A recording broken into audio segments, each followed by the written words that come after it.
Hello students, कैसे आप लोग। आई विश आप बहुत ही बढ़िया होंगे और अपनी पढ़ाई रेगुलर कर रहे होंगे। तो जैसा कि हमने अपने पिछले वीडियो में देखा था कि हमने वहाँ पर ऐड और सबस्ट्रेट के बारे में पढ़ा था, मैट्रिक्स की प्रॉपर्टीज़ के बारे में पढ़ लिया था कि मैट्रिक्स कितने टाइप्स की होती है उनके बारे में हमने पढ़ लिया था। ठीक है, वहाँ पे हमने इक्वल मैट्रिक्स के बारे में पढ़ा था, मैट्रिक्स का सम किस प्रकार से किया जाता है, उनका सबस्ट्रेट किस प्रकार से किया जाता है। तो आज हम उन पर कुछ एक्सरसाइज के क्वेश्चंस करने वाले हैं। अपने जो एनसीईआरटी सिलेबस में एक्सरसाइज है उसके कुछ क्वेश्चंस ट्राई करने वाले हैं कि उस प्रकार से हमारे पास कोई क्वेश्चन आ जाए तो हम उसको किस प्रकार से बनाएंगे। ठीक है, तो जैसा कि हमारे पास अब पहला क्वेश्चन आपके सामने इस प्रकार से दिया हुआ है कि मान लीजिए कि ए आपके पास ये है, मैट्रिक्स दी हुई है 2 3 4 2, बी आपके पास दिया 1 -2 3 5, सी आपके पास ये दिया हुआ है। अब आपको यहाँ पे क्या करना है, ए प्लस बी करना है, ए माइनस बी करना है, 3a माइनस सी करना है। ठीक है, और ए बी का मतलब यहाँ पे ए इंटू बी है, ए बी का मतलब यहाँ पर ए इंटू बी से है, इन दोनों का मल्टीप्लिकेशन।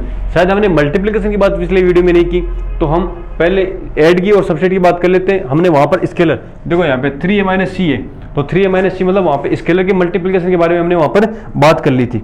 ठीक है, तो आज हम बात करेंगे इसके मल्टीप्लिकेशन के बारे में भी।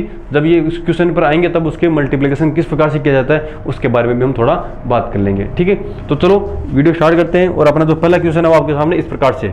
सबसे पहले आपको क्या फाइंड आउट करना है कि आपको निकालना है a प्लस बी। ठीक है, a प्लस बी के लिए आप क्या करोगे, देखो मैंने आपको बताया था कि जब भी आपको कोई भी दो मैट्रिक्सों को ऐड करना हो तो उनके क्रॉसपोंडिंग एलिमेंट, जो परस्पर एलिमेंट होते हैं, ये वाला और ये वाला, इन दोनों को आपस में ऐड कर देते हैं। यहाँ पे जो 4 आपके पास वो 3 से ऐड हो जाएगा। ठीक है, जो यहाँ पे 3 है वो -2 से ऐड हो जाएगा, 2 है जो 5 से ऐड हो जाएगा। ठीक है, तो ये देखो इस प्रकार से हम क्या करेंगे। तो देखो सबसे पहले मैं लिख लेता हूँ, आपके पास मैट्रिक्स ए है 2 3 4 2, थोड़े मोटे लिख के चलते हैं, प्लस बी आपके पास है 1 -2 3 5। ठीक है, अब देखो 2 को 1 से ऐड करता हूँ तो अपने पास क्या आएगा, 2 + 1 कितना हो जाएगा 3, 4 + 3 कितना हो जाएगा अपने पास 7। ठीक है, अब 3 -2, देखो 3 है, ये -2 यहाँ पे प्लस था लेकिन यहाँ पे माइनस की वजह से वो क्या गया, माइनस हो गया। तो 3 - 2 अपने पास कितना आ जाएगा, आपके पास आ गया 1 आ गया। 2 + 5 ये आपके पास आ गया 7। तो आपके पास सिंपली बहुत ही इजी है ऐड करना। दो मैट्रिक्सों को ऐड करना मतलब उसका पहला अवयव उसके पहले अवयव से ऐड कर दो, जोड़ दो, दूसरे अवयव को दूसरे से जोड़ दो, यहाँ वाले इसको नीचे वाले को नीचे वाले से, लास्ट वाले को लास्ट वाले से ऐड कर दिया, बाकी बस हमारा काम कंप्लीट। ठीक है, तो ये हमारे पास फर्स्ट हो गया। अब बात करते हैं सेकंड की। सेकंड हमारे पास बोल रहा है कि आपको a माइनस बी निकालना है। ठीक है, तो a माइनस बी निकालने के लिए मैं पहले a ले लेता हूँ। तो जो आपके पास है 2 3, फिर आपके पास है 4 और 2। ठीक है, प्लस आपके पास है 1 -2 3 5, ये आपके पास दिया हुआ है। तो यहाँ पे जो हमारे प्लस लिखा है, इस प्लस की जगह हमारे पास क्या आएगा, माइनस आएगा, क्योंकि हमें इसको घटाना है, सब्सट्रैक्ट करना है। ठीक है, तो अब देखो ये किस प्रकार सोल्व होगा। देखो यहाँ पे 2 है, वही जो ऐड वाली प्रॉपर्टी है वो सेम किसके लिए लगेगी, सब्सट्रैक्ट के लिए लगेगी। तो यहाँ पे 2 और 1 है, तो हम यहाँ पे क्या बात करेंगे, 2 - 1। ठीक है, यहाँ वाले आगे वाले एलिमेंट के देखें तो 4 - 3। ठीक है, 3 - 2 है तो 3 - -2 + 2। ठीक है, यहाँ पे 2 - 5 है तो 2 - 5 हो गया, तो 2 - 5। अब इनको सोल्व कर लो। देखो 2 - 1 1, 3 + 2 5, 4 - 3 1 और 2 - 5 -3। तो ये आपके पास जो क्वेश्चन नंबर अपना सेकंड था वो भी कंप्लीट हो गया, क्वेश्चन नंबर फर्स्ट था वो भी आपके पास से कंप्लीट हो गया। ठीक है, अब नेक्स्ट बात करते हैं हम अपने क्वेश्चन नंबर थर्ड की। हमने यहाँ पर फर्स्ट और सेकंड क्वेश्चन कंप्लीट कर लिए। आप वीडियो को पॉज करके आराम से देख सकते हो, आप खुद से भी ट्राई कर सकते हो। नेक्स्ट चलते हैं 3 पर। ठीक है, अपने पास है 3a माइनस सी, यहाँ पे आपको निकालना है 3a माइनस सी के लिए निकालना है। तो देखो सबसे पहले हमें क्या करना है, जो मैट्रिक्स है, मैट्रिक्स ए है उसका स्केलर मल्टीप्लिकेशन है। ठीक है, अदिश गुणा है। तो हमने इसके बारे में मैट्रिक्स के टाइप पढ़ा था, वहाँ पे बात की थी कि अदिश गुणा क्या होता है कि अगर आपके पास कोई भी मैट्रिक्स दी हुई है, आप उसके एवरी एलिमेंट को, प्रत्येक एलिमेंट को उस स्केलर वैल्यू से मल्टीप्लाई कर दो। जैसे यहाँ पे हमारे पास 4 एलिमेंट है, इन चारों एलिमेंटों को जो यहाँ पर स्केलर वैल्यू, जहाँ पर स्केलर वैल्यू कौन सी है 3 है, तो 3 से इन सभी एलिमेंट्स को मल्टीप्लाई कर देंगे। ठीक है, तो आपके पास जो बनेगी वो मैट्रिक्स किस प्रकार से बनेगी, सबसे पहले मैं यहाँ पे 3a निकाल रहा हूं। ठीक है, देखो थोड़ा सा जगह बना के लिख रहा हूं मैं। सबसे पहले मैं निकाल रहा हूँ 3a। तो आपके पास क्या होगा, इसको मल्टीप्लाई किया 2 से, तो देखो यहाँ पे मैं बाहर 3 × 2 4 3 2 कितना हो जाएगा, देखो 3 2 जा 6 4 3 जा, आपके पास आएगा 4 3 जा 12 आएगा, और 3 3 जा 9 3 2 जा 6 आ गया। तो ये आपके पास क्या आ गया 3a। अब यहाँ पे देखो 3a - c है, ठीक है, 3a - c, तो c वाली वैल्यू को इसमें से सब्स्टिट्यूट कर देंगे, तो अपने पास कितना आ गया, -2 5 3, और ये आपके पास आ गया 4, ठीक है, ये हमारे पास हो गया। अब देखो सब्स्टिट्यूट के बाद हम क्या करेंगे, इसका जो आंसर है वो निकल जाएगा अब डायरेक्ट हमारे पास। 6 - 2, तो 6 + 2 हो जाएगा 8, 12 - 5, तो 12 - 5 कितना हो जाएगा आपके पास 7। अब देखो 9 - 3, 9 - 3 आपके पास आ गया 6, और 6 - 4, 6 - 4 आपके पास कितना आ गया 2 आ गया। तो ये आपके पास हमारा जो थर्ड क्वेश्चन था फर्स्ट का वो कंप्लीट हो गया कि 3a - c। 3a - मतलब सबसे पहले आपको उसका स्केलर मल्टीप्लिकेशन निकालना है। स्केलर मल्टीप्लिकेशन निकालने के बाद में, स्केलर मल्टीप्लिकेशन निकालने का मतलब भी यही है कि आप जो भी आपके पास मैट्रिक्स दिया है उसका स्केलर मल्टीप्लिकेशन है, अदिश गुणा है, उसको आ गया उसके प्रत्येक अवयव को उस अदिश राशि से गुणा कर दो। तो मैंने यहाँ पे इसके प्रत्येक अवयव को अदिश राशि से गुणा किया, माइनस ये वाली जो मैट्रिक्स अपने पास सी वाली थी उसको सब्स्टिट्यूट कर दिया, घटा दिया, तो आपके पास ये वाली मैट्रिक्स आ गई, और ये हमारा क्या हो जाएगा, आंसर हो जाएगा। ठीक है, अब चलते हैं हम अपने नेक्स्ट क्वेश्चन पे, जो हमारे पास नेक्स्ट क्वेश्चन है मल्टीप्लिकेशन का। हमने लास्ट वीडियो में मल्टीप्लिकेशन के बारे में कोई बात नहीं की थी, अभी हम मल्टीप्लिकेशन थोड़ा सा सीख लेते हैं, उसके बाद में इनकी ऐड और मल्टीप्लिकेशन, इनकी प्रॉपर्टीज़ के बारे में बात करेंगे, कि वहाँ पर हम ऐड, सब्सट्रैक्ट और मल्टीप्लिकेशन तीनों की प्रॉपर्टीज़ के बारे में बात करेंगे। ठीक है, कि किस प्रकार से इनकी प्रॉपर्टीज यूज़ होती है और कहाँ कहाँ हम इनका यूज़ कर सकते हैं, कहाँ यूज़ नहीं कर सकते, ये किस प्रकार से काम करती है, उन सब के बारे में हम क्वेश्चंस करने के बाद में बात करेंगे। जिससे आप पहले क्वेश्चंस कर लें, फिर आपको समझ में भी आ जाएगा। ठीक है, तो सबसे पहले देखो a × b निकालना, यहाँ पे मैं a × b निकालना, तो इसके लिए मैं लिख दूँ, देखो a को मैं देख सकता हूँ aij, ठीक है, और m × n, इसका क्रम ऑर्डर लिख दिया मैंने। ए जो मैट्रिक्स है aij, जितनी बड़ी मैट्रिक्स हो सकती है उतनी बड़ी हम इससे बना सकते हैं। यहाँ पे ऑर्डर हमारे पास हो गया m × n, यहाँ पे मैं लिख देता हूँ bij, ठीक है, और इसका ऑर्डर मैंने लिख दिया p × q। तो अब देखो काम की बात यहाँ पर निकल के आती है। काम की बात क्या है हमारे पास, कि अगर आपको किन्हीं भी दो मैट्रिक्सों का मल्टीप्लिकेशन निकालना है, किन्हीं भी दो मैट्रिक्सों का मल्टीप्लिकेशन निकालना है, तो उसके लिए मेन बात यह है कि उसका जो कॉलम्स की संख्या, पहली जो मैट्रिक्स है उसके कॉलम और जो दूसरी मैट्रिक्स है उसके रो की संख्या ऑलवेज इक्वल होनी चाहिए।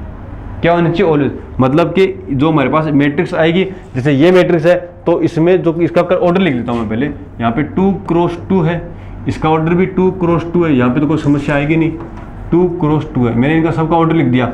अब यहाँ पे जो ऑर्डर के अंदर आपके पास जो पहले वैल्यू आती है, ये 2 क्या आती है, रो यानी पंक्तियों की संख्या आती है। जो सेकंड आपके पास है, कॉलम की संख्या को दर्शाता है, कितने कॉलम है उस मैट्रिक्स में उनको दर्शाता है।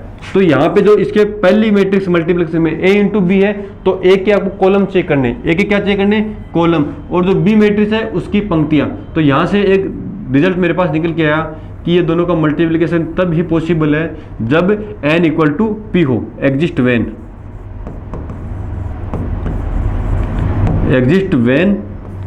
n = p। ठीक है, मतलब कि यहाँ पे a × b तब ही एग्जिस्ट होगा जब आपके पास n = p की n और p का मान सेम होगा। ठीक है, उसके बाद में एक रिजल्ट और आता है कि जो अगर आपने aij × bij निकाल लिया, उसका ऑर्डर क्या आएगा, aij × bij अगर आपने निकाल लिया तो उसका ऑर्डर क्या आएगा, जो यहाँ पर हमारे पास ये एक एलिमेंट बच गया, ये इन दोनों का मल्टीप्लिकेशन, तो m × q की फॉर्म में आपके पास क्या आ जाएगा, इसका ऑर्डर मिलेगा, कि जो आपके पास a × b मिलेगी मल्टीप्लिकेशन करने के बाद में, तो वो आपके पास क्या मिलेगा, m × q, क्योंकि n और p तो यहाँ पर आ गए हमारे पास इक्वल होंगे, ये दोनों तो इक्वल होंगे तभी मल्टीप्लिकेशन पॉसिबल है। अगर देखो यहाँ पर n और p इन दोनों की वैल्यू अगर मैच नहीं हो रही है तो उन दोनों का मल्टीप्लिकेशन हम नहीं निकाल सकते, वो पॉसिबल नहीं है। ठीक है, उसके बाद आगे बात करते हैं। अगर ये बात हमने सीख ली, अब देखो मल्टीप्लिकेशन निकालते कैसे। जैसे हमारे पास आगे कोई मैट्रिक्स आ गई, a11 है, a12 है, a13 है। ठीक है, हम डायरेक्ट 3 × 3 मैट्रिक्स की बात कर रहे हैं, जिससे आपको 2 × 2 भी ऑटोमेटिकली क्लियर हो जाएगी। a21 आएगा,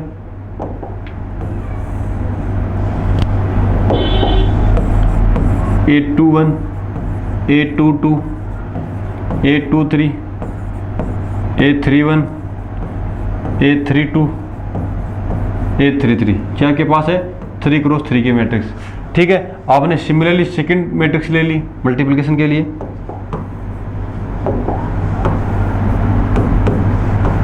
B11 B12 B13, ठीक है, B21 B22 B23 B31 B32 B33, ये भी आपके पास क्या है 3 क्रॉस 3 की मैट्रिक्स है। ठीक है, चलो अब बात करते हैं। देखो मैंने क्या बताया था कि इसके रो की संख्या, इसमें आपके पास रो की संख्या, इसमें जो आपके पास रो की संख्या तो नहीं देखेंगे, इसकी पहले जो वाला सेट है उसके कॉलम और इसके रो दोनों क्या होने चाहिए, हमेशा इक्वल होना चाहिए। ठीक है, तो यहाँ पे इसका मल्टीप्लिकेशन पॉसिबल है, हमने बताया था। तो यहाँ पे देखो 3 क्रॉस 3 की है। अब जो आपके पास मैट्रिक्स मिलेगी मल्टीप्लिकेशन के बाद में, वो किस प्रकार से मिलेगी वो भी बात कर लेते हैं। तो वो हमारे पास देखो 3 और 3, तो वो मिलेगी, वो किसकी मिलेगी 3 क्रॉस 3 की मैट्रिक्स मिलेगी। अब देखो मल्टीप्लिकेशन करने का रूल ये है कि मैं इधर से चलूंगा, ये वाली पहली रो और इसका पहला कॉलम, इसकी फर्स्ट रो इसका फर्स्ट कॉलम आपस में मल्टीप्लाई, कोरोस्पोंडिंग एलिमेंट मल्टीप्लाई होकर ऐड हो जाएंगे। तो जैसे देखो मैं इसका मल्टीप्लिकेशन निकाल के यहाँ पे लिख रहा हूँ। तो देखो सबसे पहले मैंने आपको मल्टीप्लाई बताया, A11 B11 से मल्टीप्लाई होगा, A11, ठीक है, और मैं डायरेक्ट लिख रहा हूँ B11 प्लस ये सेकंड वाले से A12 B21 plus A13 B31। ठीक है, सेकंड देखो अब ये हमारे पास फर्स्ट आ गया। ठीक है, अब इसको फर्स्ट रो को सेकंड कॉलम से, तो हमारे पास सेकंड एलिमेंट आ जाएगा। तो यहाँ वाले के लिए A11 B12, ठीक है, प्लस A12 B22, हम अब इसको मल्टीप्लाई कर रहे हैं। ठीक है ना, B22 प्लस A13 B32, हमारे पास इसका सेकंड एलिमेंट मिल जाएगा। थोड़ा कैलकुलेशन देखो अभी इससे कर रहे हैं तो लेंथी लग रहा है, लेकिन जब बाद में हम सोल्व करेंगे तो हमारे पास इजी हो जाएगा। A11 B13 plus A12 B23 plus A13 B33, ये हमारे पास वैल्यू आ गई इसके मल्टीप्लिकेशन की। ठीक है, अब देखो फर्स्ट को हमने कर दिया तो हमारे पास फर्स्ट रो आ गई। फर्स्ट रो से हमने क्या कर ली, फर्स्ट रो को पहले फर्स्ट कॉलम से किया तो मेरे पास पहला एलिमेंट आया पहली रो का। अब फर्स्ट रो को मैंने दूसरे कॉलम से मल्टीप्लाई किया तो दूसरे कॉलम का पहला एलिमेंट आ गया आपके पास। ठीक है, उसके बाद मैंने फर्स्ट रो को थर्ड कॉलम से किया तो अपने पास रो का तीसरे कॉलम का पहला एलिमेंट आ गया। अब मैं करूंगा सेकंड रो को मल्टीप्लाई, सेकंड रो को मल्टीप्लाई करूंगा वापस से इन्हीं से, पहले फर्स्ट कॉलम से करूंगा। तो देखो आपके पास क्या आएगा, A21 B11 plus A22 B12 plus A23 B31, B21 आएगा यहाँ पे, 12 की जगह B21 हमारे पास,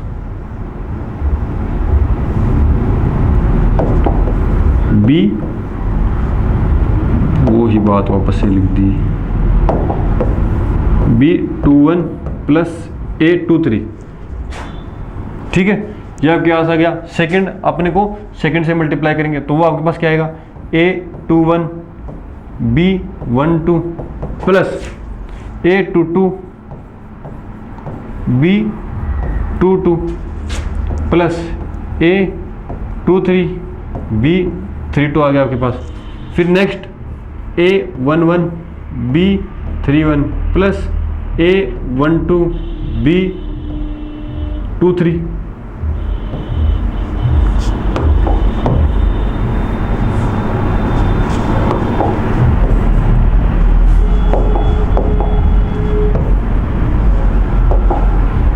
plus A12 B23 plus A13 B33, यहाँ पे 23।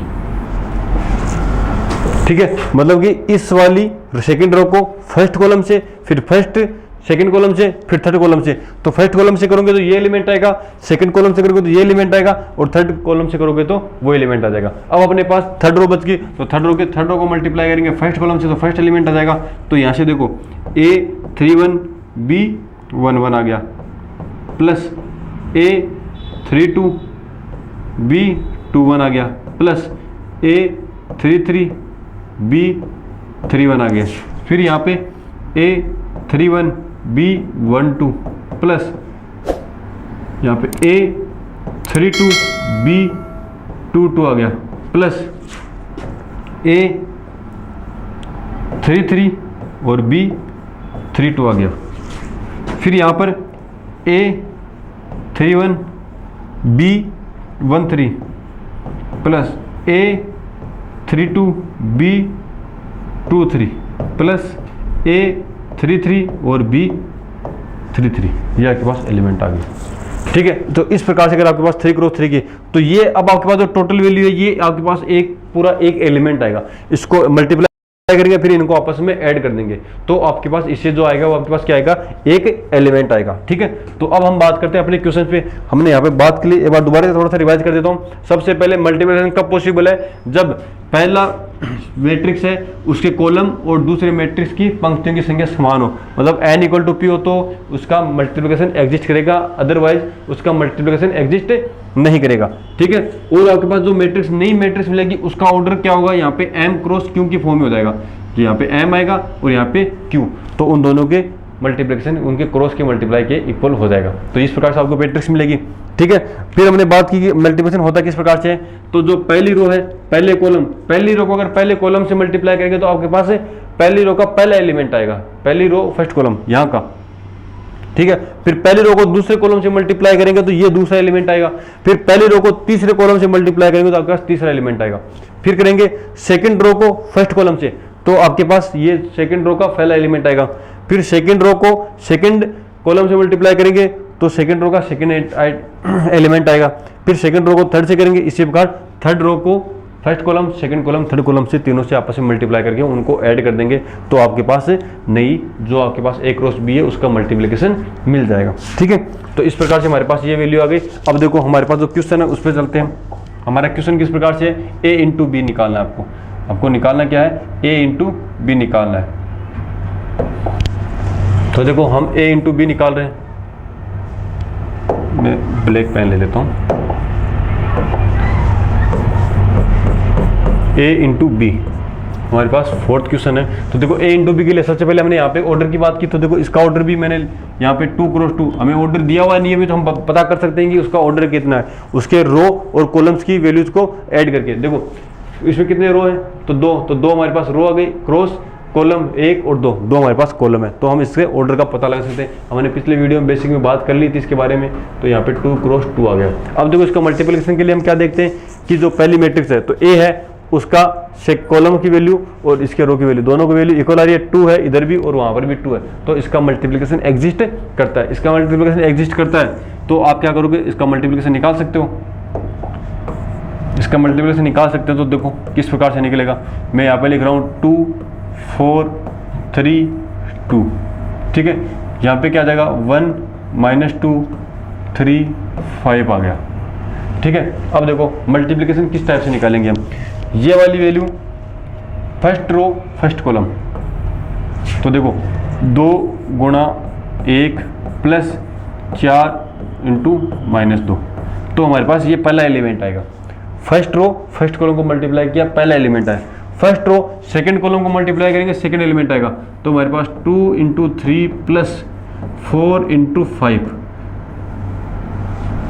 अब सेकंड रो की बारी, हमारे पास इतने रो थे इतने कॉलम थे तो हमने मल्टीप्लाई कर लिया। देखो 3 × 1, तो यहाँ से आएगा 3 × 1 + 2 × -2।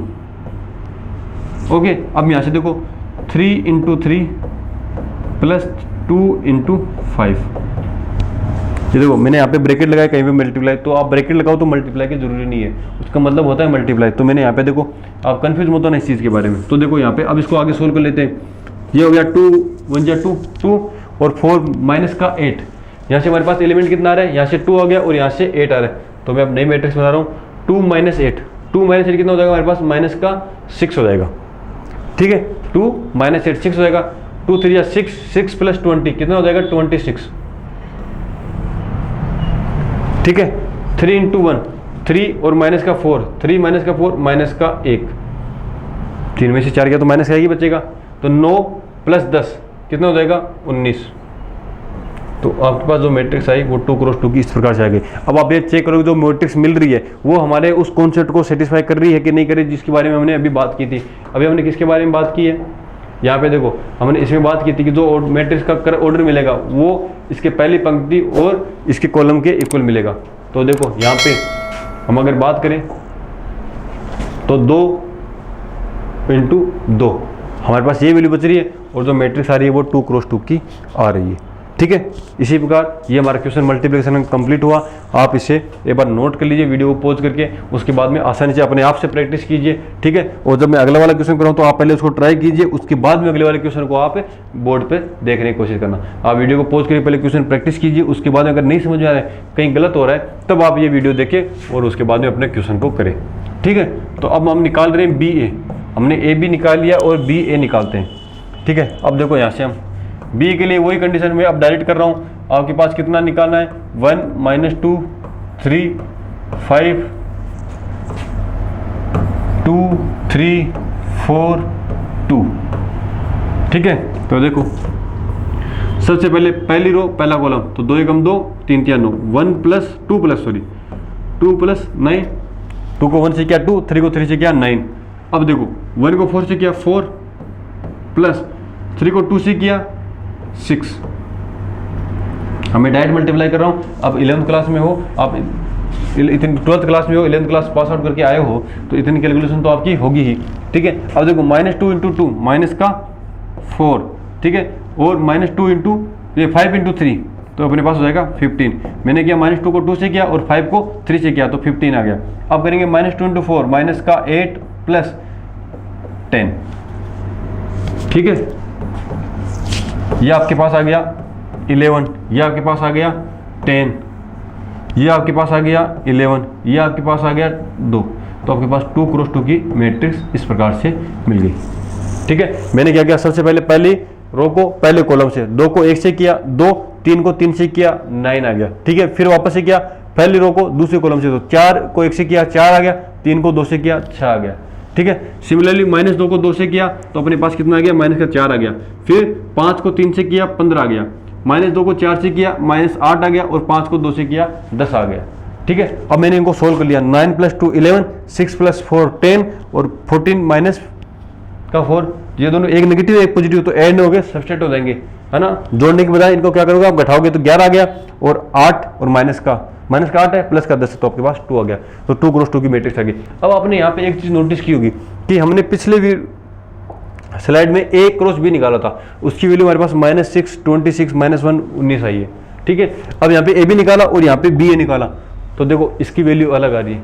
तो यहाँ से आप एक कंक्लूजन निकाल सकते हो कि अगर आपके पास कोई दो मैट्रिक्स A इंटू B दी हुई है, ठीक है, अगर आपके पास कोई मैट्रिक्स दी हुई है A और B, तो अगर आप A B निकालते हो वो जरूरी नहीं कि B इंटू A के इक्वल ही हो।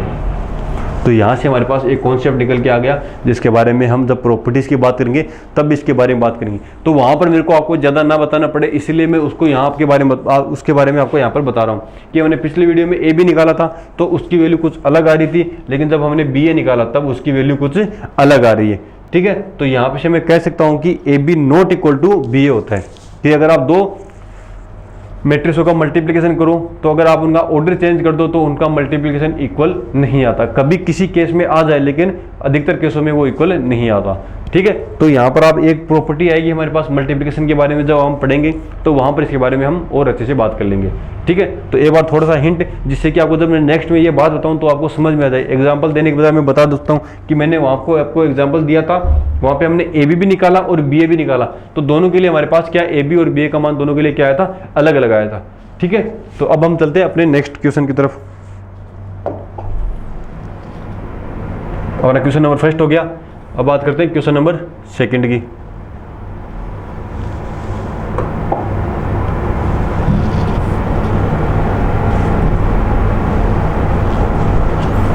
तो अब अपने पास क्वेश्चन नंबर सेकंड ये है कि निम्नलिखित को परिकलित कीजिए, है ना, कि आपको इनको सोल्व करना है।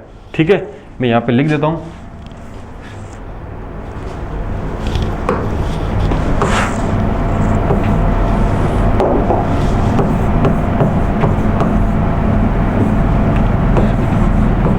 Solve it. ठीक है, इनको आपको सोल्व करना है। तो देखो सबसे पहले ये सिंपली इजी क्वेश्चन है। ठीक है, हम क्या बात करें, यहाँ पे ऐड है, यहाँ पर भी ऐड है और यहाँ पर भी ऐड, तो ये सारे क्वेश्चन किसके, एडिशन के। ठीक है, ऐड करने के, आपको इनको जोड़ना है, सिंपली जोड़ना है। तो देखो यहाँ पर सिंपली जोड़ना हमने बहुत ही इजी तरीके से, आसानी से हमने वहाँ पे समझ लिया। अब इतना टाइम वेस्ट यहाँ पे नहीं करेंगे, हम डायरेक्ट यहाँ पे इनका ऐड करेंगे। तो देखो मैं इस क्वेश्चन को यहीं पे निपटा देता हूँ। यहाँ पर है आपके पास a प्लस ए। देखो मैंने क्या किया था, अगर आपको ऐड करना हो तो उनके क्रॉसपोंडिंग परस्पर अवयवों को, तो ये एलिमेंट इसमें ऐड हो जाएगा, ये इसके साथ में हो जाएगा, ये वाला ये वाला ये और ये, इनको आपस में ऐड कर दोगे। तो यहाँ से देखो a प्लस ए कितना आ गया, 2a आ गया। b प्लस बी कितना आ गया आपके पास, 2b आ गया। ठीक है, माइनस का b प्लस का b। अब देखो यहाँ पे माइनस का, यहाँ पर प्लस का है और बीच में प्लस का साइन, तो एक नेगेटिव एक पॉजिटिव, कितना हो जाएगा, 0 हो जाएगा। यहाँ पे a प्लस ए कितना हो जाएगा, 2a हो जाएगा। ठीक है, तो पहला क्वेश्चन बहुत ही एक स्टेप में हमारा क्वेश्चन कंप्लीट हो गया। आप इतना इजी कर सकते हो, कोई दिक्कत नहीं आएगी, वरना आप स्टेप बाय स्टेप करो। तो पहले यहाँ पे लिखोगे आप, जैसे a प्लस ए लिख दिया।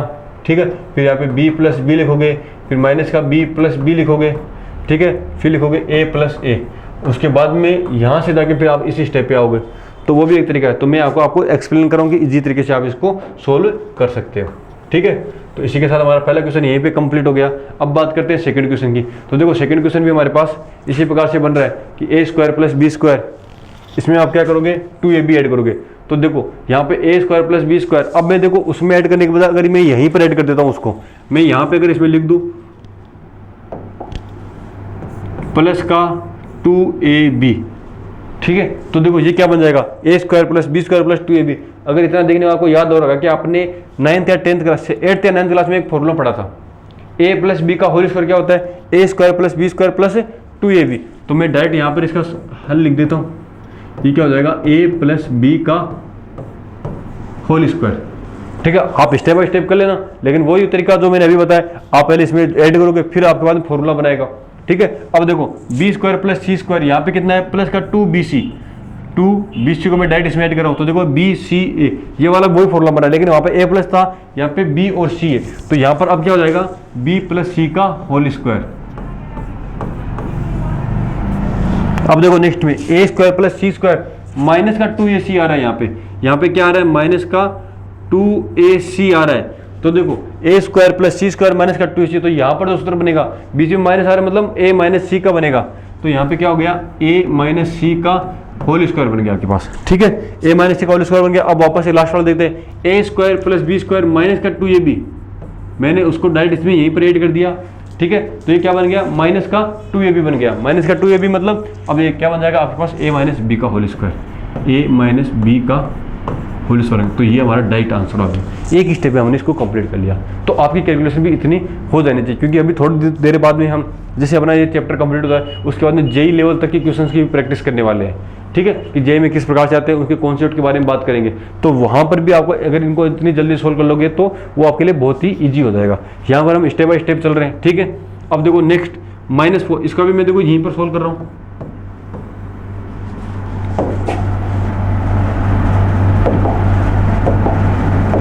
ठीक है, अब देखो -1 12, तो अपने पास कितना हो जाएगा, -11 हो जाएगा। माइनस का 1 प्लस 12, 12 में -1 जोड़ेंगे तो कितना आता है आपके पास, देखो 12 में माइनस का 1 जोड़ेंगे तो 11 आ जाएगा। 4 में 7 जोड़ोगे तभी कितना आ जाएगा, ये 11 आ जाएगा। अब देखो माइनस का 6 और प्लस का 6, ये कितना बन गया आपके पास, 0, क्योंकि 6 में माइनस का 6 ऐड करोगे तो अपने पास कितना बन जाएगा, 0 बनेगा। अब देखो यहाँ पे 8 है, यहाँ पर भी 8 है, तो 8 और 8 16, क्योंकि हम सभी में क्या कर रहे हैं, ऐड कर रहे हैं यहाँ पर। ठीक है, ऐड करें तो जोड़ेंगे तो 5 प्लस 0, ये कितना हो गया, 5 हो गया। यहाँ पर अपने पास है 16 प्लस 5 को ऐड करेंगे, अपने पास कितना हो जाएगा, 21।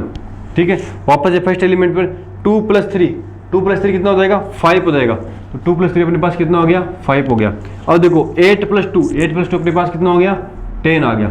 ठीक है, 8 प्लस 2 10 हो गया। अब देखो 5 प्लस 4 कितना होता है, 9 आ गया। ठीक है, तो ये आपके पास क्या हो गया, 8 वाला क्वेश्चन हो गया। बहुत ही सिंपल, आसानी से हमने इसको सोल्व कर लिया है। ठीक है। तो मतलब ऐड बहुत ही इजी है। आपको क्या करना है, कोरोस्पोंडिंग एलिमेंट परस्पर अवयवों को, ये पहले वाले को पहले में जोड़ दो, दूसरे वाले को दूसरे में, तीसरे वाले को तीसरे में, इधर सेकंड रो वाले को पहले एलिमेंट को पहले में, दूसरे को दूसरे में, तीसरे को तीसरे में जोड़ दो, अपने पास बहुत ही इजीली तरीके से मैट्रिक्सों का सम आ जाएगा। अब ठीक है, अब तीसरे क्वेश्चन को जब हम करते हैं तो थोड़ा सा नेक्स्ट पेज पे चलते हैं। आप यहाँ पे वीडियो को पॉज करके आराम से क्वेश्चन को अपने उतार सकते हैं। मैंने एक ही स्टेप में इनको निपटा दिया क्योंकि बहुत ईजी, इनमें ज़्यादा टाइम वेस्ट करने से कोई मतलब है नहीं। ठीक है, अब बात करते हैं नेक्स्ट क्वेश्चन की। हम यहाँ पर अपने कोस स्क्वायर एक्स, ये साइन स्क्वायर एक्स, इस वाले की बात करते हैं। तो देखो मैं यहाँ पर इसको सोल्व करने की कोशिश कर रहा हूँ। आपके पास है यहाँ पे cos square plus sine square x, तो यहाँ पे अपने पास मैट्रिक्स आएगी, वो क्या हो जाएगी, कोस square X plus sine square x.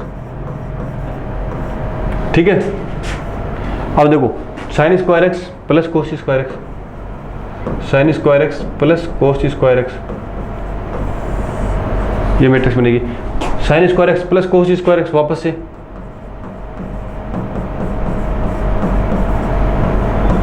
यहां पर कोस square X plus sine square x.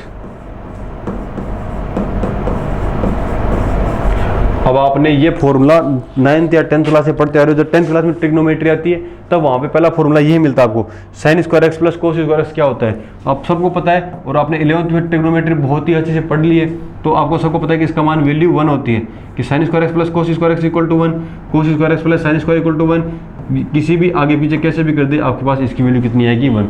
तो आपके पास जो ये मैट्रिक्स है इसकी वैल्यू कितनी आ गई, 1 आ गई। ठीक है, तो इसी के साथ हमारा क्वेश्चन नंबर 2 भी कंप्लीट हो गया है ना। आप इसको पॉज करके वीडियो को आराम से उतार सकते हो। अब हम चलते हैं अपने क्वेश्चन नंबर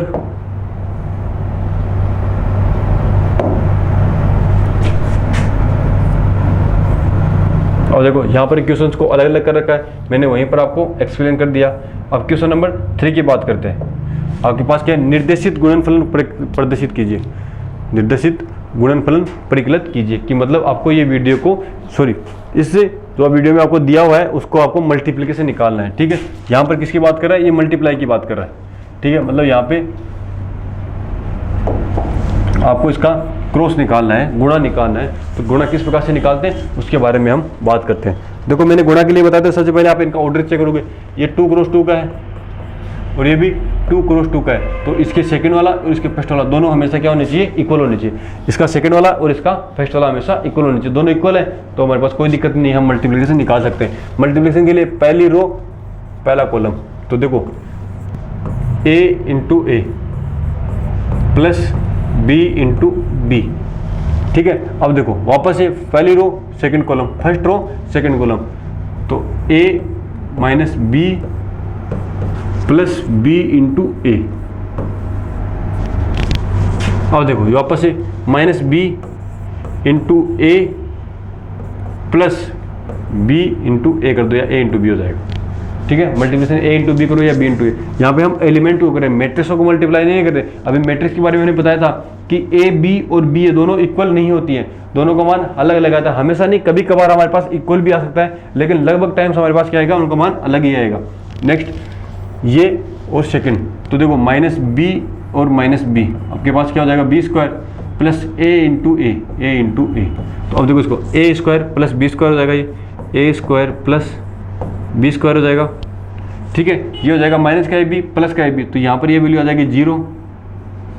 अब यहाँ पे आपके पास माइनस का बी है प्लस है, ये आपके पास 0 हो गया, और ये माइनस माइनस प्लस हो जाएगा बी स्क्वायर, तो इसको मैं लिखता हूँ ए स्क्वायर प्लस बी स्क्वायर। अब देखो यहाँ से मैंने आपको कॉमन निकालना और मल्टीप्लिकेशन के बारे में बताया था कि किसी स्केलर वैल्यू को आप मल्टीप्लाई करते हो तो वो कंप्लीट है। तो यहाँ से मैं अगर मल्टीप्लाई कर सकता हूँ तो कॉमन भी निकाल सकता हूँ, कि जैसे हमने वहाँ पे के बारे में बात की थी कि अगर आपके पास मैट्रिक्स ऐसे है के ए, के बी, के सी और के डी, तो यहाँ से हम के को कॉमन लेंगे, तो के को अगर नेक्स्ट टाइम कॉमन, तो सारे एलिमेंट्स से के कॉमन आता है, ए बी सी और डी बचता है। अगर मल्टीप्लाई करते हैं तो ये इसकी मल्टीप्लाई वाली स्टेप है, ये ऐसे यहाँ से एवरी एलिमेंट से मल्टीप्लाई जाएगा। तो कॉमन लेना और मल्टीप्लिकेशन दोनों एक ही तरह से काम करते हैं। स्केलर वैल्यू की बात कर रहा हूँ मैं, तो यहाँ पे देखो ये ए स्क्वायर प्लस बी स्क्वायर भी स्केलर है, इसको मैं कॉमन ले सकता हूँ। कॉमन लूँगा मतलब यहाँ से कॉमन आएगा, मतलब कॉमन का मतलब होता है डिवाइड करना।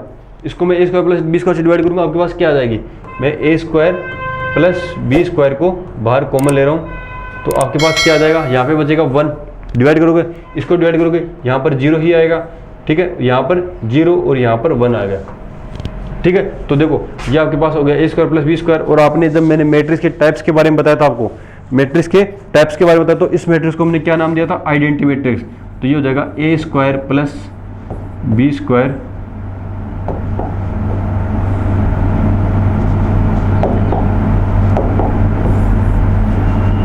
Into I. तो ये आपके पास इस मैट्रिक्स का सॉल्यूशन आ गया। आप ये करोगे तो भी गलत नहीं है, ये करके आ जाओगे तो भी गलत नहीं है ये। तो हमने क्वेश्चन को बहुत ही इजी तरीके से इजीली कंप्लीट कर लिया है, ठीक है। तो आज हमने मल्टीप्लिकेशन, ऐड और इस सबस्ट्रैक्ट के बारे में पढ़ लिया, और हमने वहाँ पे स्केलर मल्टीप्लिकेशन के बारे में भी बात कर ली है। तो आज के लिए इतना ही, बाकी हम करेंगे नेक्स्ट क्लास में। तो नेक्स्ट क्लास में आपके लिए कुछ और क्वेश्चंस लेके आएंगे, उन पर प्रैक्टिस करेंगे, ठीक है। तो न्यू कोरियर इंस्टीट्यूट के चैनल पर बने रहने के लिए आपका बहुत बहुत धन्यवाद। Thank you.